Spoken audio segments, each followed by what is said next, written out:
ओम नमः श्री यतिराजाय विवेकानंद सूरये सच्चित सुख स्वरूपाय स्वामिने तापहारिणे. So we were discussing Sutra number 33. It requires a little bit of explanation. The sutra reads as Maitri Karuna Mudita Upekshanam Sukha Dukha Punya Punya Vishayanam Bhavan Bhavanatha Chitta Prasadanam. The meaning of this, as we saw in our previous class, if we want undisturbed calmness of mind, the idea is to have as many less vrittis as possible in the mind. Calmness means Swami Vivekananda compares it to a placid lake. If the lake is having full of, if the lake has a lot of waves or ripples, you can't see the bottom. If you need to see the bottom, then the ripples should be calmed down. The wavelets, the small wavelets should be calmed down. So how to get that undisturbed calmness of mind? Swamiji says you drop a stone in a calm, placid lake and you find the ripples coming and then they go on in concentric circles.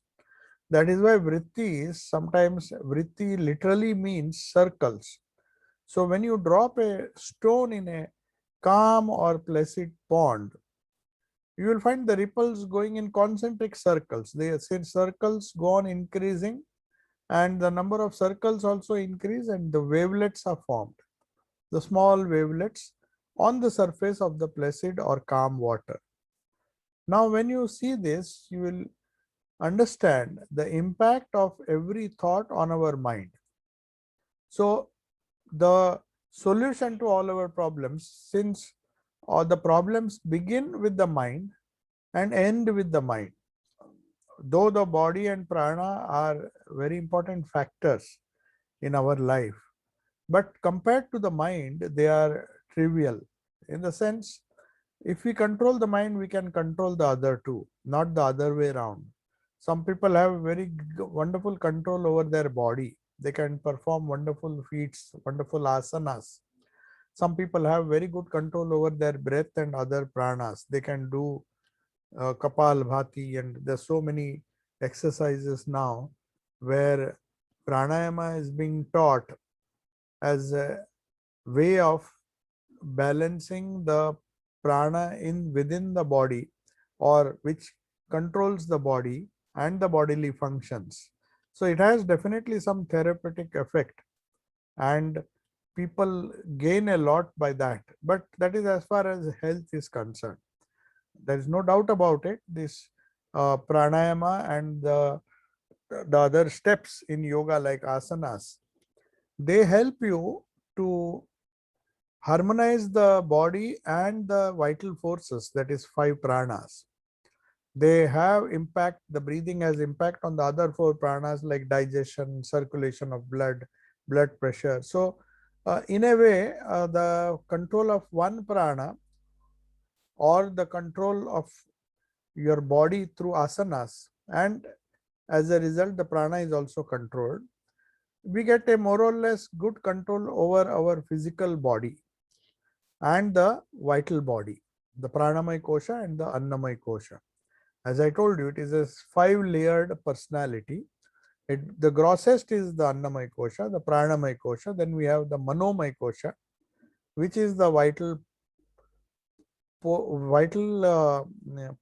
aspect of our personality, the third one, because it is, as it were, sandwiched between the Vijnanamaya Anandamaya kosha on the higher side and the Pranamaya and Annamaya kosha on the other hand. So Manomaya kosha is a sandwich. So the reactive portion of our mind, though we are helpless, I mean most of us are helpless in controlling the reactive part of the mind, but there is no other way. We have to use the Vijnanamaya kosha, the discriminative faculty of our mind, and try to maintain some semblance of order or undisturbed calmness in the mind. If our mind is reacting throughout the day, day and night it is reacting. In the waking state, it is disturbing us. When we go to sleep, we don't get sleep because the dream state disturbs us. So throughout the day, if the calmness of the mind is disturbed, then there is no hope of attaining yoga. That is what Swamiji says. So how to attain to this yoga? Is it possible only by asanas? No. Is it possible only by pranayama? No. Is it possible by combination of asanas and pranayama? No, because still the reactive mind can upset the whole apple cart. With a perfectly developed body and a perfectly developed through pranayama, perfectly developed life force system, harmony of body and mind will be there. Harmony of body and the prana will be there. But the mind can be subject to reactions day and night. And those reactions are the one which ultimately impact the body and the mind, no matter how much of yoga and pranayama we do. So here Patanjali is giving importance to undisturbed calmness of minds. Bhavanataha chitta prasadanam, 33 verse says. Chitta prasadanam means calmness of mind. Bhavanataha, that is Vishayanam Bhavanata Punya, Sukha Dukha Punya Apunya. Both happy, delight in the virtuous. When good things happen, you delight, and but at the same time, when wicked things happen, when bad things happen, when you encounter bad people, you have to learn to cultivate a sense of indifference. That is very important, because everybody knows when virtuous people, we are in the company of virtuous people, we delight. It is a natural state. Most of the people, unless you are so evil that you don't like the company of good people, you try to move away. There are people who can't stand the company of pure people. We will find that somehow they will avoid, because they find that there is a guilt complex in them and they feel uneasy. So indifference towards the wicked is important, but at the same time, delight in the virtuous, though it appears very easy, it is not true for most of us. People don't get delight in meeting virtuous people. There may be some old people in our family who have lived a very good life and have retired and are balanced and very happy, content. There are so many virtues in that old person. But how many young people go and seek their company? They think they belong to a different generation. So they don't appreciate the goodness, the delight they get in the company of virtuous is missing. So though it appears very logical that when virtuous people come, we should be delighted, but it is not so. If we are not virtuous ourselves, if we are crooked, if we are evil, we will seek the company of bad people. That's why they say birds of the same feather flock together. Birds, evil birds or birds with a bad character, they will all be together. For example, crow has a bad name. I don't know why, because it has so many qualities which are not considered to be noble, even among the bird kingdom. So we call the crow a cunning crow or a wicked crow. You never call a crow a very pleasant or a virtuous bird. There are other birds which may have that adjective uh, used for them, but not for the crow. Crow is always supposed to be cunning. We do not know. We have not studied the psychology of the or the behavior of the birds to know. But in common parlance, we'll hear about a wicked crow. So uh, there are differences in people. So crows will all flock together. They won't be found with kites or some other noble, and or maybe kites are also perhaps, I don't know their nature, but there are some beautiful birds which are mild, which are very harmless, and which are virtuous, which don't try to grab food from others. They are majestic like the swan you see in the water. So you can't see a crow with a swan. So it is natural that evil people will never, they suffocate when they come in the company of holy. That's why Sri Ramakrishna's beautiful example. Sri Ramakrishna was so observant of this fact that it's not easy to delight in the virtuous. Though here it says that Maitri Karunam Mudita Upekshanam means friendliness towards the happy and compassion for the unhappy. You don't have to avoid or hate the unhappy. You just have compassion, because today the person is unhappy, tomorrow I may be unhappy, and I would expect somebody to be kind to me, compassionate towards me, sensitive towards me. So compassion is a wonderful virtue. So we know there are some unhappy people always around us. So it should be our effort whenever we come across such people to cultivate some kind of friendliness or compassion. We may not see here, Patanjali is very careful. He says, Maitri, friendliness only towards the happy. Now you may feel that it is very selfish. There are some people who think they are unselfish and always try to mix with the unhappy people and trying to help them. But in the process, if their minds are not controlled, they will also go and get those qualities themselves. This sadness, depression, it is highly infectious. So one has to be careful. If one is strong enough, one is totally undisturbed calmness of mind is attained. Such a yogi like Thakur or Swamiji, they could mix with anyone. Even the unhappy people, they could simply lift them from their depression. But if all try to do it in the name of friendship, that is why Patanjali says you have compassion, but maintain an indifference towards the wicked. So Thakur used to say, tiger Narayana is there in the tiger also, but avoid the tiger Narayana, because you yourself are weak. And company, more company, that's why the importance of satsang. So friendliness towards the happy. So whenever you see happy people, whether they are young or old, that should be the training given to our younger generation, that they will see in their own life some elderly people always grumbling, always complaining about the state of things, the state of society, the state of their family. They are not, never seem to be happy. They never seem to be content. That's why Holy Mother used to say, contentment is a great virtue. So very rare to see people who are content with whatever they get. As I mentioned you, one of our very old devotees who is more than 96 now, 97,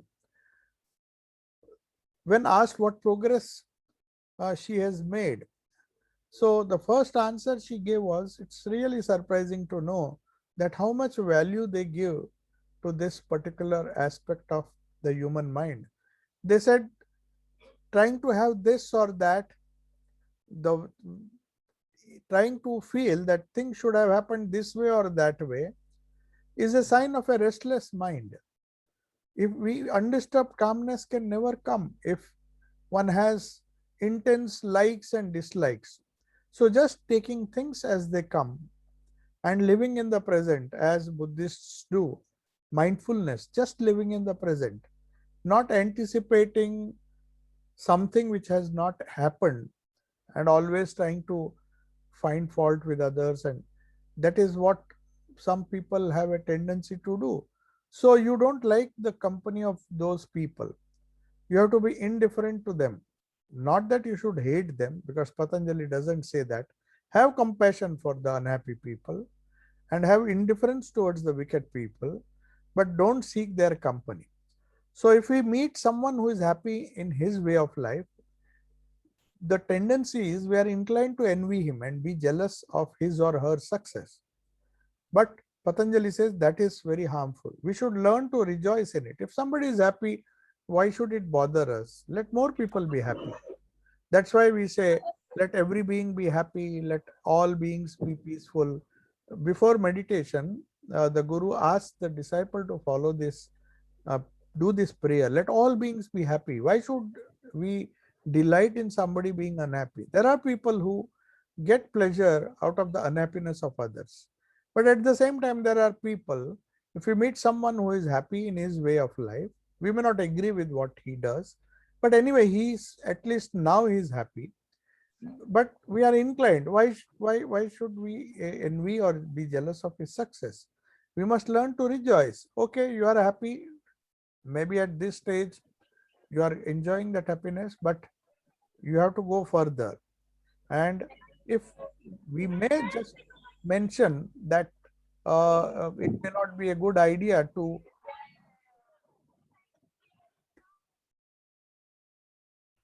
yeah. So we have to learn to rejoice. If someone is happy, we should feel sorry for him instead of despising or criticizing him for bringing misfortunes upon himself. No doubt he has done it. We may feel that he has deserved it. Who asked him to do that? But that doesn't mean we have to criticize him. We can learn lessons from that, that we don't suffer the same fate. Tomorrow, if we follow that example, we may also get that state. So that's why instead of despising or criticizing him for bringing misfortune upon himself due to ignorance, we have to just feel sorry for him and and be cautious that the same state of mind or the same state of affairs do not affect us. Now, the virtue of others, sometimes the virtue of others, one people cannot bear because they take it upon themselves, they take it as a reflection upon their own shortcomings. We have certain shortcomings, and when we see there are some people who don't have those shortcomings, they are either more articulate than us, more honest than us. So there is a tendency for people who try to, instead of overcoming their shortcomings, they try to avoid the virtues of others, the strong points of others irritate us, and we try to avoid. We are tempted to sneer at it, say that, oh, that person may have that particular virtue, but what is that? What is there? What is so great about it? Just because we are hypocritical. On the contrary, Patanjali says we should seek delight in it and see it as an inspiration to ourselves to do better than what we are doing. That should serve as an inspiration for us. It may be anybody, it can be a small child or it can be a grown up person. It may be a friend or it may be an enemy. If there's something good to learn, one has to learn. So Jesus used to say, be not overcome of evil. If somebody harms or tries to hate us, our first instinct is to answer him with hatred or injury. We may succeed. That's why Thakur used to say it is good to hiss but don't bite. So what he meant by hissing is that we don't need to injure somebody to and return hatred for hatred, because it will harm us all the more. The hatred which we create as a reaction, if it has come from the reactive mind, hissing doesn't come from the reactive mind, it comes from the discriminative mind. The discriminate mind pauses, says that now I should not react in anger. I should make a show of anger and not allow my reactive mind to create ripples in my mind. Why should I disturb the calmness of my mind because somebody else is angry on me? Why should I retort back in anger? But Thakur says, make a show of anger. Do it by using the higher mind, that is the Vijnanamaya Kosha, and make a show of anger. That is what hissing means, not biting. If you bite, then it is a reaction, and then it will give rise to further reaction from the other side, and then you will react. So the harm is yours, you will feel the harm because the ripples are increasing in your mind. As it is, the mind is difficult to calm down. So we may succeed in injuring him, we may have tit for tat, but we shall be injuring ourselves more. What happens to him is a different thing, but our hatred will throw our own minds into turbulence. So we must practice indifference towards the rebukes or the hurts we receive from others. It may be difficult, but we must go behind the wickedness of that wicked person, and try to understand the type of ignorance that makes him treat us that way, in that way. What is the reason? Maybe they have some problems. They have far deeper problems, psychological problems, which make them react in such a way. They are not in control of their mind. That doesn't mean we also have to lose control of our minds. So if a dog barks, Thakur asked Naren, if an elephant is, suppose you are an elephant and a dog barks, what should you do? He says, I should think that dogs are barking. Of course, Thakur supported him, but at the same time said, no, don't go that far. Don't consider everyone to be a dog, but try to find out what makes the dog bark. Will it harm you? No. What makes them treat us in that way? So if you have a discriminative attitude towards, indifference towards their behavior, then you see it does not harm us. In the sense, the anger will still be there. He might suffer out of because of his actions, but that is not our concern. We can't do much about it if he has his reactive mind always turbulent. But for that reason, we don't start barking, or we don't start getting angry that way. And sometimes we also find that if we go a little more deeper, that something in our attitude has made us, we are partly, maybe it's a minuscule percentage, but somehow, are we sure that we are 100% ignorant, innocent? There is something in us which make them irritate. Then we have to be careful. Next time we don't do even that 10%, their fault may be 90%, but there is some small problem with our attitude towards them. Maybe we are provoking them. We have to understand that. So that's why very often we shall discover that we ourselves are party to blame for their attitude. Sometimes the relationship between the aggressor and his victim is not always one of simple guilt and innocence. There may be complex reasons why these things are happen. Our jealousy, our envy may be partly responsible. We do not know, because our vibrations of jealousy and envy and all those things may make them react in a particular way. If we are like innocent like a child, when a child comes, nobody tries to harm that child because of its innocence. So there may be a little provocation from our side. Our reactive minds may be disturbing them. Our vibrations may be disturbing them, and they may be reacting that way, though our contribution may be less. So the proper approach towards our this particular behavior, or how to treat the fellow human beings, is summed up in one of the fundamental vows they give during the initiation into brahmacharya. In fact, if you see, there are some vows you have to take before brahmacharya, and there are some vows you have to take after sannyasa. In a monastic tradition, they don't give you sannyasa all of a sudden. Sannyasa is like a post graduation, but you have to first practice brahmacharya for, in at least in the mission, we have to practice it for 9 years. And during that brahmacharya, when you get brahmacharya diksha, there is a beautiful Sanskrit saying, and you are supposed to practice it at least for 9 years, because that is a long period. And that mantra or that vow you have to repeat every day. There are some brahmacharya vows, there are some sannyasa vows, which are of course confidential, in the sense only those who get sannyasa will get those vows. Only those who get brahmacharya or take brahmacharya diksha. I am not talking of the mantra diksha. That is a totally different sadhana. Mantra diksha is common, but after mantra diksha, if somebody wants to lead a celibate life or a life of brahmacharya, actually brahmacharya means not just celibacy, but also it means going on the path of Brahman, going towards freedom. If you want freedom, if you have freedom as a goal in your life, then you have to practice brahmacharya. So there is no discrepancy in this. Many people ask, is it necessary? If you want freedom, these are the few vows you have to take.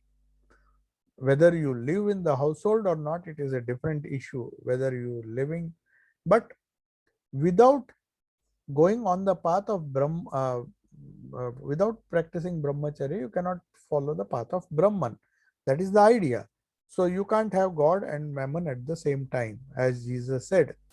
He said it very frankly, but here in the brahmacharya vows, there are many vows given to the brahmachari who is supposed to take these vows if he, and they see that he tries to practice these vows till he gets sannyasa. And when they are convinced, when our in the monastery, everybody is convinced that he has done his best to practice these vows, he is observed. So one of the first Hindu monastic vows of brahmacharya says, it's a beautiful Sanskrit verse. The bees, I'll give the translation alone. The bees seek honey, and then the one who is taking the vows of brahmacharya promises the guru, the bees seek honey, I will be like a bee, I will not be like the fly. A fly is one who sits both on dirt as well as honey. It will take whatever it gets. If there is a drain, it will go and sit there. Some dirt is there, it will try to take food. It does not discriminate. But the bees will go only on a flower to sip honey, and that is why they are known as honey bees.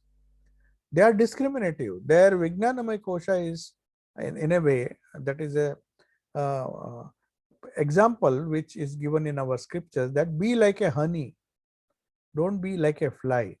So that vow says, brahmacharya vow says, I will be like the bee, I will not be like a fly, enjoying both God and the world. I have to decide and follow the life of the bees. I will refrain from finding faults in others and look only for the good which is in them. Now, this may be very difficult, but this is one of the brahmacharya vows. We are trying to change our personality according to this Patanjali Sutra number 33, where it says, seek the company of the good, look at the good, and don't, if you choose evil company, then naturally the evil thoughts will come. You will be discussing evil things. So I will refrain from finding faults, just as a bee never lands or like the fly, it does not go and sit on dirt. You'll never see a bee doing that. You'll always see it on flowers. It will always seek the fragrance of the flowers, and it will always feel comfortable in holy company. So that is a vow which we should take and try to live up to. Now we come. Now this is what the sutra means. I'll just repeat what it actually says. We have to remember this 33rd sutra, very important sutra. If we want undisturbed calmness of our mind, then we have to remember these four things, very important. Be friendly towards the happy. This is practical spirituality. Day in and day out, we will come across happy people, we'll come across unhappy people, we'll come across good people, and we'll come across wicked people. Only four categories are there, apart from mad people, of course, but that is not very common. You don't come across mad people on the streets, so they have not given that. But even mad people, you can say they are unhappy. You can put them in that category. So Patanjali says these are the four types of people you will encounter every moment. So your discriminative mind should tell you, if you want undisturbed calmness of mind, first, are you friendly towards the happy? Do you get that feeling when happy people are there? Do you hate them? Do you envy them? Are you jealous of them? Then something is wrong with you, not with them. They may be happy for any reason, but that doesn't mean that you have to support their happiness. Maybe out of ignorance, they are like a small child, is happy with a toy. You don't blame him. You can't say, oh, you are happy with the chocolate. What kind of happiness is this? And you try to find the fault. No, you should be happy with these bigger toys. And that poor child says, I am happy. If I am happy with the chocolate, why do you bother? So one should not envy. There are people, elderly people, sometimes they feel that they have missed the joy of the childhood now. They themselves say that I wish I were a small child. How innocent the child is. It doesn't know any in the basket or in the cradle. It's nicely sitting. It doesn't bother whether he is on the right road or not, whether there is traffic or not. The mother is pushing uh, uh, the vehicle, mm, and the basket in which it is comfortably sitting. So we envy, because we tend to envy because we see this happiness of the child and we are struggling so hard. So sometimes we cannot digest the happiness of others. So also when you grow old, somehow you are taught that somebody is having a nice time and you say, see, he is just wasting his time.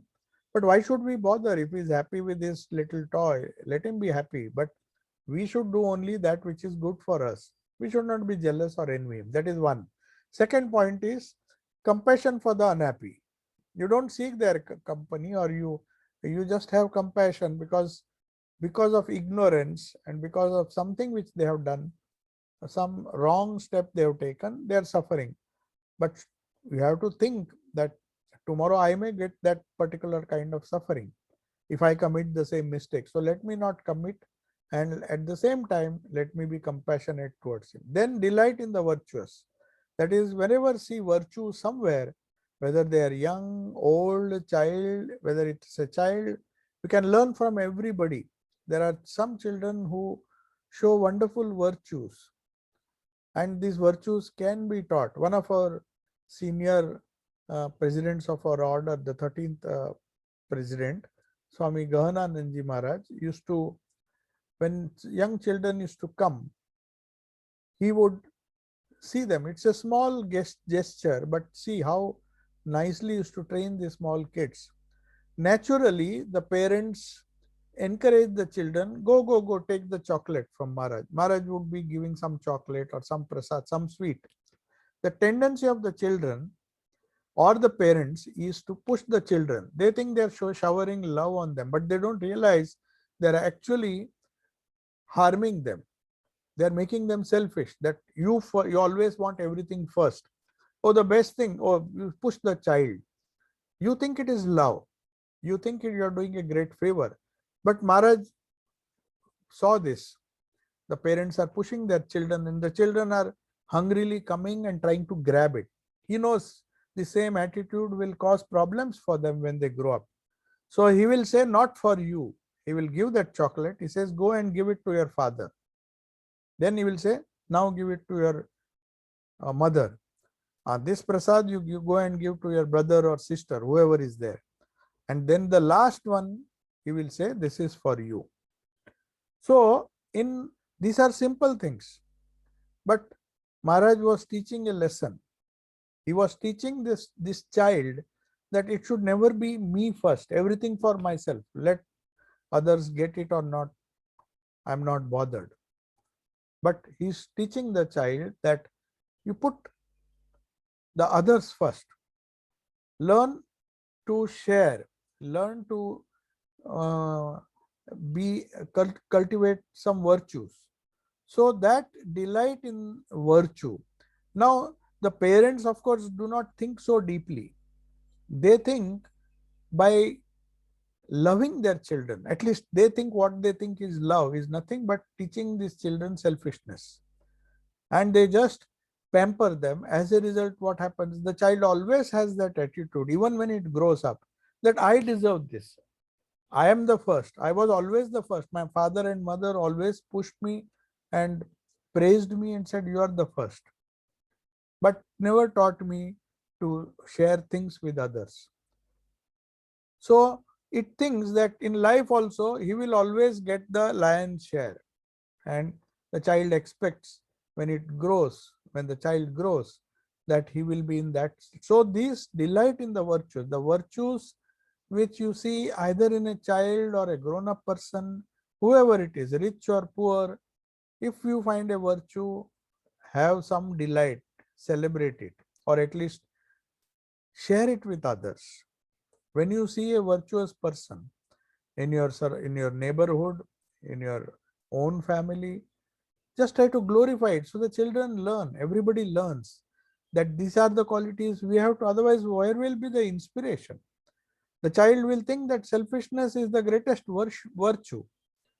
Just as my parents have taught me to be first, to get the first rank, to get everything, to get the best, you should get the highest marks. But why should we train and misguide children like that? We have to teach them, the children, that no doubt you have to delight in the, you have to definitely delight in the virtues of others also. But at the same time, you have to teach, we have to teach ourselves, teach our next generation, that you have to be indifferent towards the wicked. First, don't seek their company, otherwise you will get those evil tendencies. But even if you see some wicked people, just be indifferent. Just try to, though we can't avoid them when they are in, just somehow tactfully leave that place. So that's why Thakur used to say, when somebody said that they were criticizing Yogananda, he was a very mild person. So he was one day sitting in a boat and crossing the Ganga when somebody was criticizing Sri Ramakrishna. There were so many ignorant and evil people, and they did not know this Paramahamsa is like that, like that. And Yogananda thought, I am a saint, why should I bother? So I am a disciple of.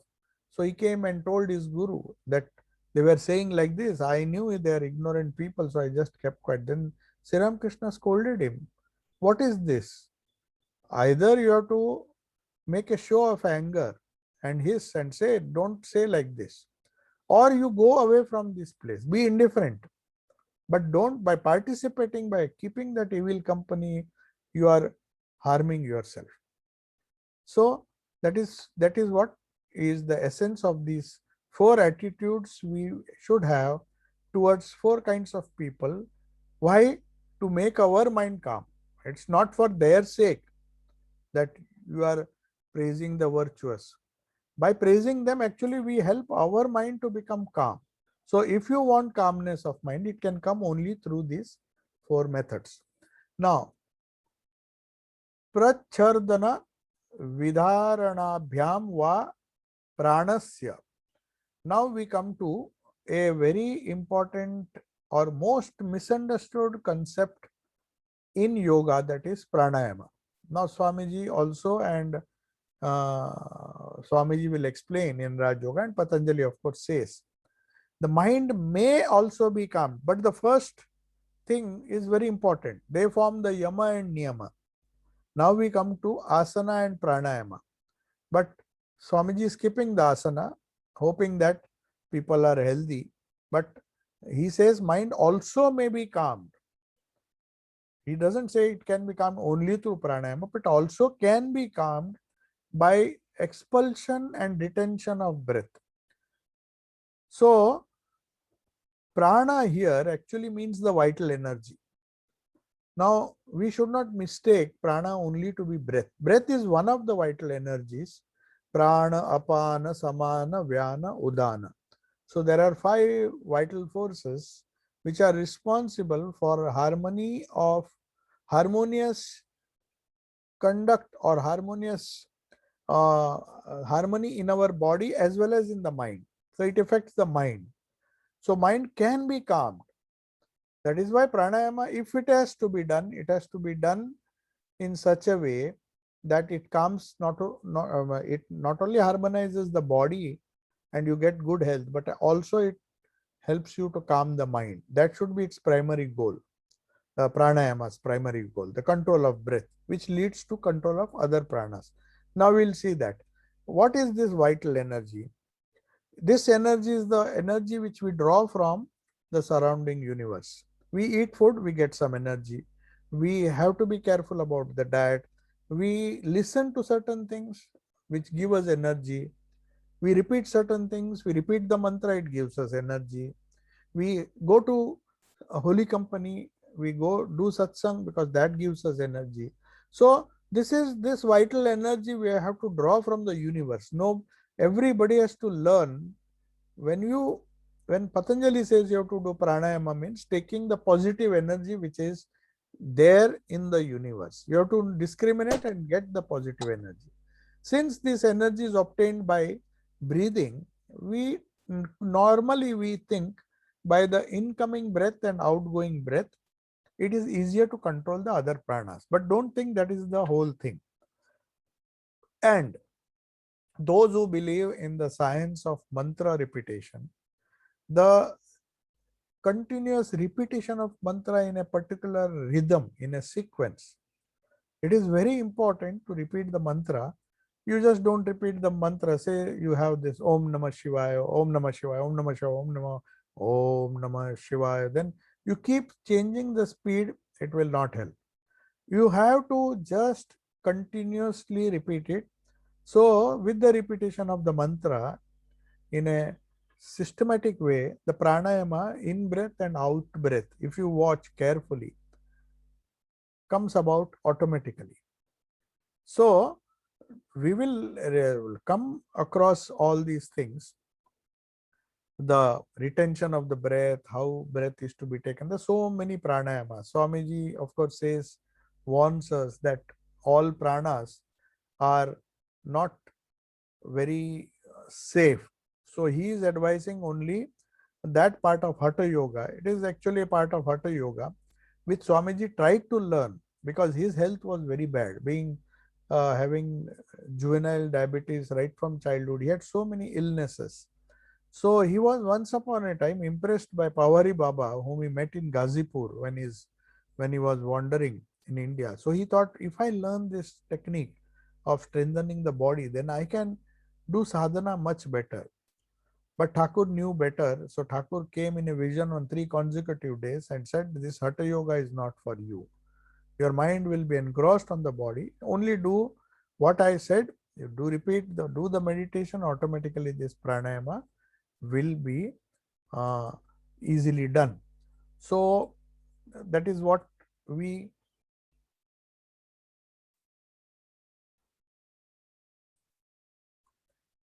now we will come to this some aspects of prana.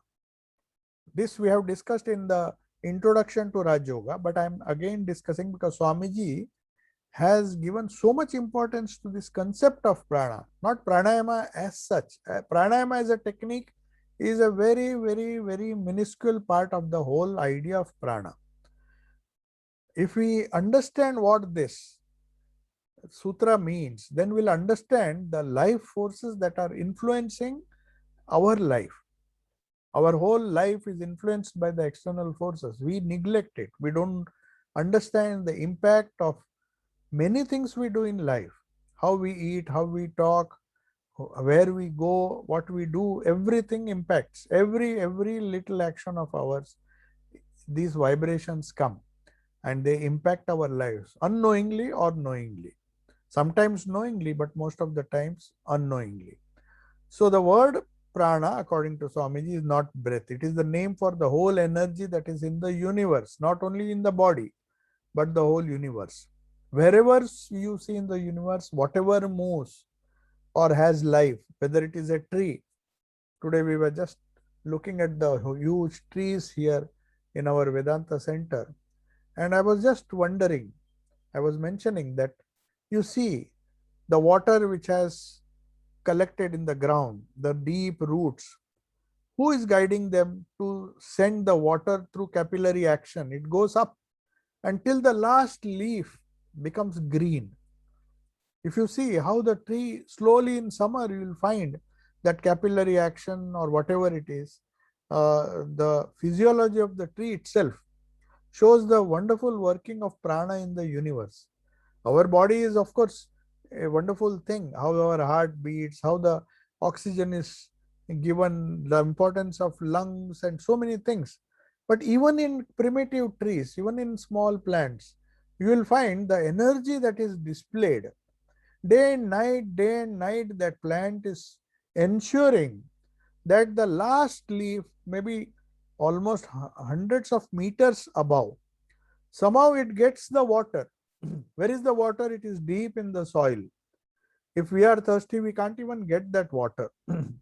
We have to struggle to either collect water or go deep. But see, this tree does it unconsciously. So whatever we see, that energy that we see in uh, you can see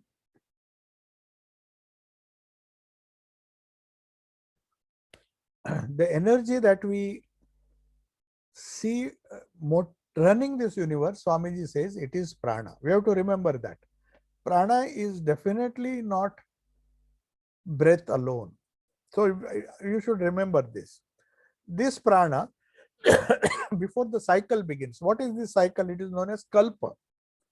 Kalpa means there is this prana which goes on increasing, and you see more diversity. The creation, as it were, starts, and then suddenly it withdraws. When that prana is manifesting itself, you see action, you see rajas.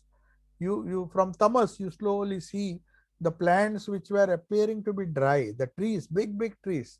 In winter, they were almost hibernating, they were drying. They appeared as if they are dying. Where was that prana? It was there somewhere. And in summer, you see the whole tree again becomes green, as if a new tree has grown. So this prana goes in cycle. Swamiji is very clear in this aspect that our whole life moves in cycles. Everything moves in cycles. We believe in a cyclical universe, not in a horizontal universe. Everybody, even a most depressed person, will one day be okay, because that cycle has to be completed. So we die again to be born, again to die, again to be born. So that cycle we see everywhere. Even if we go inside the atom, these atoms are moving around the nucleus in cycles. So this prana, when the cycle begins, I mean the universal cycle begins, it is in a potential form. Then it slowly manifests. And then this is manifest as motion. And the nervous motion in human beings is also this prana.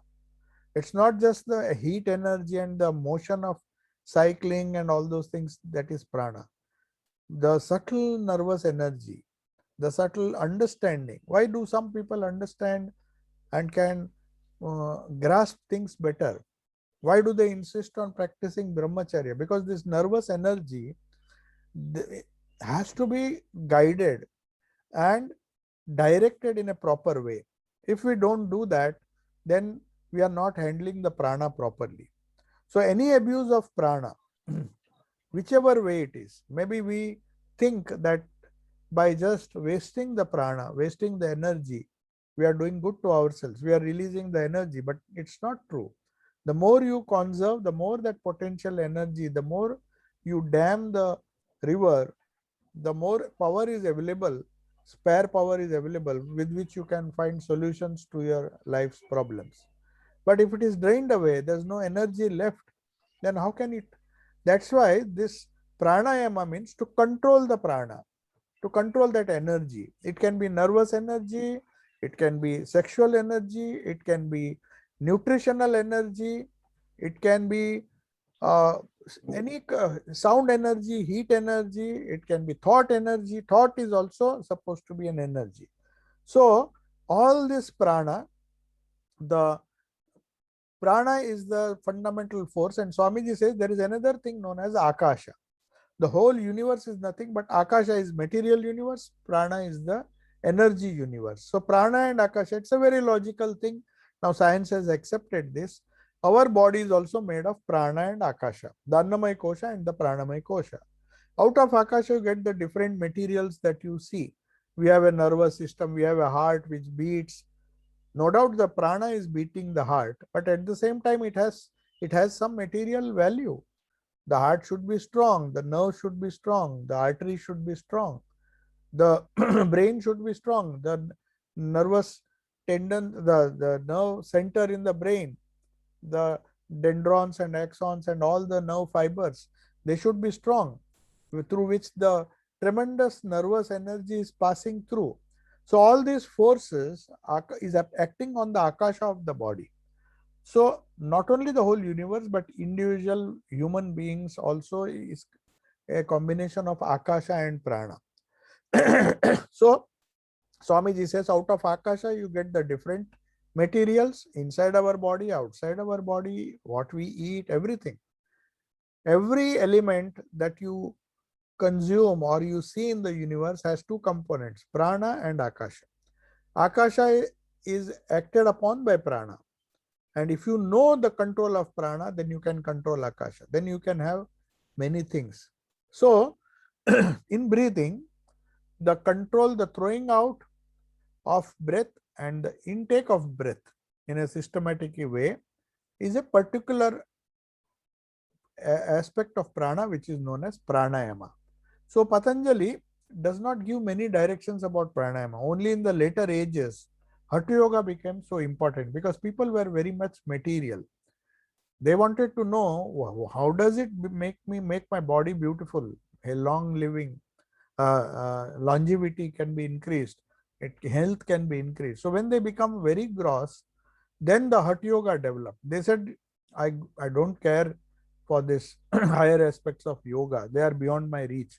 I just want a happy body, a healthy body, and a more or less harmonious prana with which I can do some pranayama and enjoy a long life, whatever life I have been destined to live, enjoy myself and not bother about the mind. Only when you grow old, when you say that prana, no matter how much pranayama do, the body is not getting the kind of support it wants because the akasha itself is disintegrating. So no matter how much pranayama you know, that's why Jesus says, when you grow old, you whatever sadhana you want to do when you are young. The spirit may be strong, but the body will be weak. The flesh is weak, the spirit may be strong. So that is why yogis gave some importance. They said at least when you are doing sadhana, some directions are necessary for restraining. There are many ways, but some fundamental ways of pranayama are necessary. But Patanjali just says drawing in air and throwing out air for holding it for some time. The simplest pranayama which Swamiji taught, which we have discussed, will help you not to get a healthy body alone, but to make the mind calm. So if it helps the mind to become calm, the reactive mind not to jump about, become restless, but no matter how much they tried, people are gross. They want the gross benefit, so they developed Hatha Yoga. So Swamiji says a little repetition is necessary for calming down the mind, and only that much he has discussed. Now, the prana is used for other things, not just breath. Now, let me tell you what it is. The sense organs are also known as prana. Mind is also prana. You see, pancha prana, when you say, there is one more prana which they add in Vedanta. You have the 5 organs, karmendriya, gyanendriya and mana. Mana is also an indriya. It's also a sense organ because the reactive mind, I'm not talking of the buddhi. The reactive mind is one of the organs because you may see, you may hear, you may taste, but if the mind is not connected, they saw, nothing will affect you, or you may not get any benefit also. So what does it mean that mind is also one sense organ? So how you use the sense organ, how how how the sense organs give you inputs and how you react is also a function of prana. Say for example, your prana is weak. You see a tiger running or coming towards you, but you are so weak, you are incapable, your prana is weak, you can't even run, you can't escape or go into the cave if there is some possibility of saving yourself, because you are not in control of the prana. The prana has become weak. That's why Swamiji says 1/3 of our problems, at least he was referring to Indians. He said 1/3 of your problems are physical. I know where the shoe pinches, but it is true, my dear children. I mean, he was addressing the Calcutta because there was more malnutrition and other things in Calcutta. People were not physically fit. That's why he wanted the younger people to be physically fit. He said, it may not be 2/3, but 1/3 definitely for your problems. I mean, the problems of weak physic and weak control of prana and wasting of the prana, whatever little prana is there, that also people were wasting. That's why he said in Calcutta, you will find people marrying at a very young age. He wanted to advance the age of marriage to at least 30, because the child marriage and all, he says, is simply ruining the country. People were married at the age of 12, at the age of 13. That was a very, very common thing, which child marriage and all. So he was saying, have you gone mad? What is this? So he wanted the prana to be preserved. So the chitta, which is also the engine which draws prana from the surroundings, has to be considered as one of the sense organs. Now, these vital forces that keep the body in preservation, then to that you have to add thought and will and all the other powers. One should not neglect that. If one has a strong will, then one will have a strong health also. So thought, will, everything is part, can be strengthened through pranayama, not just breathing. Through strengthening the will, you can strengthen the prana. Through strengthening the willpower, thoughts, to strengthen the thoughts, to have repeated japa, for example. What happens when you do japa? Your prana is getting strengthened. You just intently focus on a certain syllable with a bija in that. What it does is it creates a vibration. It forces the body to create a vibration which not only helps the body but people around. It can even travel to a large distance. So mind is also a sense organ which can be considered to be affected by prana. So pranayama means control of the mind also, according to Swamiji, because the mind takes the forces from outside, whether it is through food, and by the above mentioned process, the breathing in and breathing out, we can control the nerve currents, and that is how we control the brain and the mind. First, we recognize what are the nerve currents, what tempts me, what makes me behave in the way I do. How does anger come? Why does nervous reaction to anger?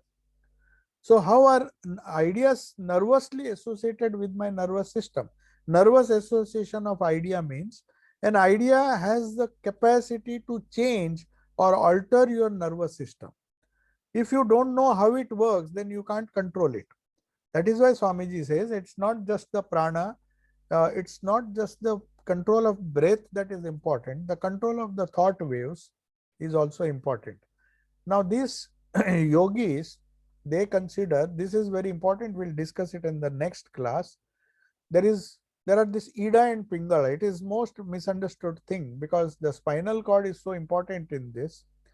The idea of the Sushumna, the hollow canal, what its function is, has to be understood. And that can be done only when we feel the nerve currents. We try to feel what happens when we do certain spiritual practices. Say, for example, repeating the japa, repeating the mantra, or doing prayer. How does it calm our nerves? How does it act on our nerves and act on other people's nerves? You know, in physics, there is an action at a distance. Even simple molecules, atoms and electrons, they can pass through as if they are passing through some transparent media. They can go huge, they can go to large distances and impact things or events at a distance. So action at a distance can happen in physical universe, then can it not happen in our mind? Can we not impact the mind of others miles apart? Provided we know how to catch hold of this prana. Swamiji says that is what the yogi tries to do, tries to control the prana, and by controlling his own prana, he can control the others' prana, he can control the destiny of others. So when you pray, you not only alter your destiny, you alter others' destiny. These things appear to be very unscientific, and people normally don't have faith.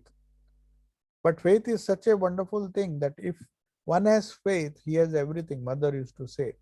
If one has faith, faith in the prana, faith in the impact of prana, faith in the impact of prayer, faith in the impact of japa, if that faith is there, then the will and the currents of the nervous currents which are flowing through this Ida and Pingala, they will be forced to pass through the hollow canal which is known as Sushumna, and then they get tremendous energy. It is just like we have shifted from telegraph wire through wires, telegraphy through wires to mobile.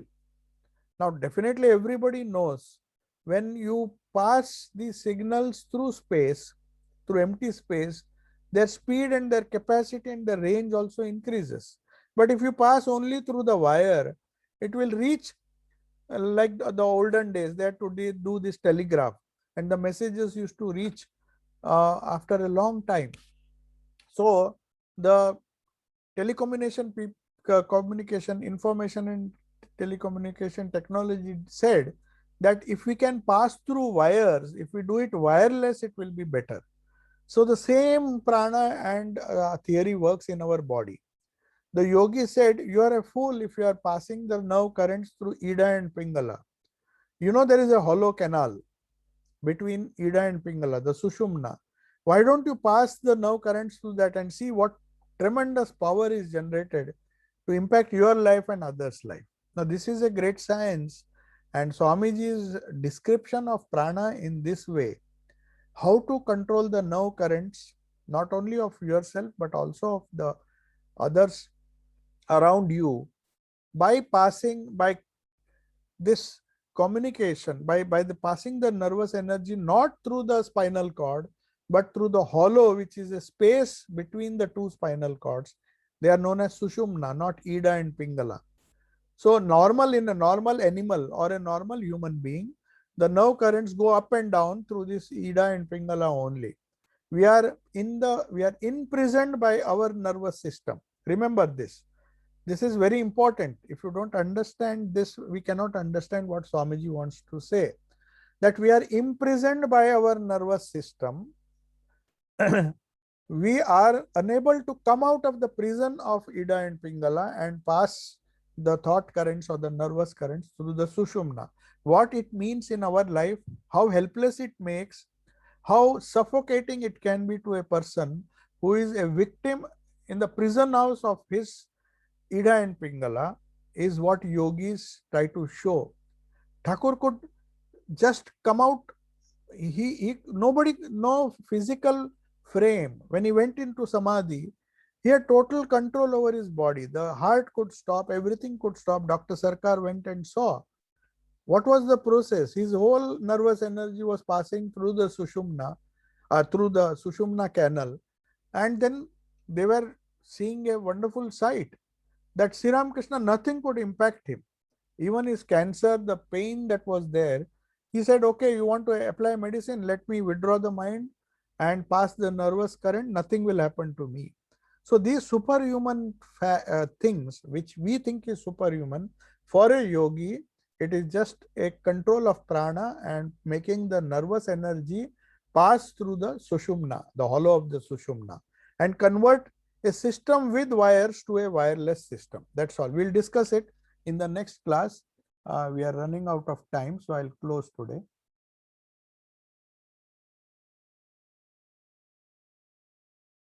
Yeah, there is one question. Akasha is matter, prana is energy. Matter is prana, also matter and energy is connected. They are connected definitely because matter and energy is interconvertible. We know that. Physics tells you when you burn matter, it becomes energy. Energy condensed becomes matter. So E is equal to mc square. That is Einstein's discovery. Energy and mass are interconvertible. So that's the answer. And what are the sources of Ichha Shakti, Jnana Shakti and Kriya Shakti? Sources is the prana, universal prana. Any Shakti means prana. Whether you believe in Shiva and Shakti, Purusha and Prakriti, Akasha and prana, whatever you may think, whatever you may consider, Shakti means prana. So the source of Ichha Shakti is prana, source of Jnana Shakti is also prana, the fine The finer you tune your prana, your Jnana Shakti increases, and Kriya Shakti, the act, the willpower, thinking, feeling, and willing. These are the three Shaktis which are a resultant of our controlling the prana. The control of prana should be in our hands. Right now, it is in the hand of our nervous system and the society around us, and our helplessly we are watching the reactions. We are reacting in a particular way, and we ourselves don't know why we are reacting, because we are imprisoned in the nervous system. So the idea of this verse, or this particular verse, Swamiji says, get rid of the imprisonment which is because you are imprisoned by your own nervous system. So how to get out of that imprisonment? You have to pass the nervous energy through the hollow. When you pass through it, Sushumna, you are free. What freedom means in spiritual life is that I am not the slave of my senses or the mind and the society around me. I can at will pass my nervous energy, react, not react, be happy, be content, be peaceful, calm the mind, do everything at my will. That is what pranayama means. Control of prana by controlling the nervous energy. Om Shanti, Shanti, Shanti.